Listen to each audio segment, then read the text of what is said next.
Post variable पर इस spoken tutorial में आपका स्वागत है। यहाँ मैं उसी तरह के कोड का उपयोग करने जा रहा हूँ जैसे कि get.php पेज के रूप में, उसी तरह से जैसे कि मैंने गेट वेरिएबल ट्यूटोरियल में किया। यदि आपने यह पहले से नहीं देखा है तो कृपया देखिए और फिर इस ट्यूटोरियल को देखें। आप इन सभी कोड्स के बारे में जानने में सक्षम होंगे। यदि आप इन कोड्स के बारे में पहले से ही जानते हैं तथा आपने गेट ट्यूटोरियल नहीं देखा तो भी हमसे जुड़ने के लिए आपका स्वागत है। मुझे पहले की तरह गेट के साथ मेरा पेज मिल गया है। मुझे post.php नामक एक नई फाइल मिल गई है। वास्तव में जो मैं करना चाहता हूँ वह है इसे बदलना और इसे पोस्ट वेरिएबल के रूप में पोस्ट करना। साधारणतः और तार्किक रूप से मैं केवल इसके साथ जाऊंगा और इसे पोस्ट में बदलूंगा और यहाँ हम गेट के बदले पोस्ट कहेंगे और यह काम करेगा। चलिए मैं आपको अपना पोस्ट पेज दिखाता हूँ। यहाँ कुछ भी नहीं है, यहाँ प्रश्न चिन्ह नहीं है। चलिए मैं एलेक्स टाइप करता हूँ और यहाँ क्लिक करता हूँ, लेकिन कुछ भी सामने नहीं आया है।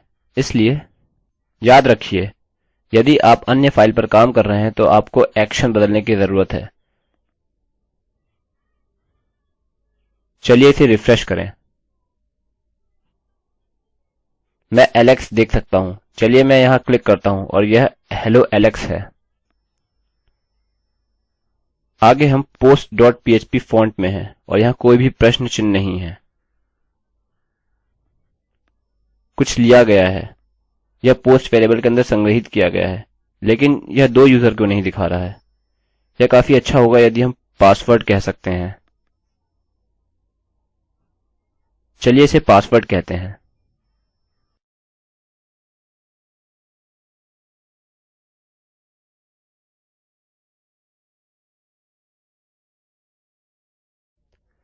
मैं यहाँ कहूँगा थैंक्स फॉर योर पासवर्ड और वापस चलते हैं। और अब जैसा कि आपने देखा यह पासवर्ड की जगह है, अतः मैं मेरे पासवर्ड के रूप में 123 टाइप करूँगा और मैं यहाँ क्लिक करूँगा। यह कहता है थैंक्स फॉर योर पासवर्ड। यह संग्रहित हो गया है, अतः इसका उपयोग किया जा सकता है। मैं इसका उपयोग कर सकता हूँ यदि मैं चाहूँ।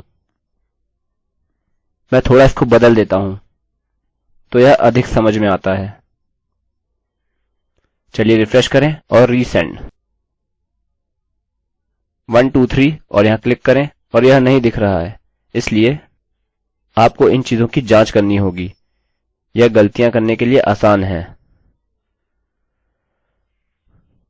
चलिए मैं 123 टाइप करता हूँ।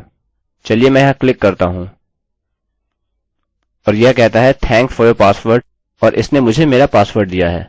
यह प्रमाणित करता है कि यह सभी ओर किया गया है और पोस्ट वेरिएबल में संग्रहित किया गया है, लेकिन यह यूजर को नहीं दिखाया गया है, जो समझ बन सकता था, क्योंकि वहां इनको ब्लॉक के रूप में रखने से कोई मतलब नहीं होगा।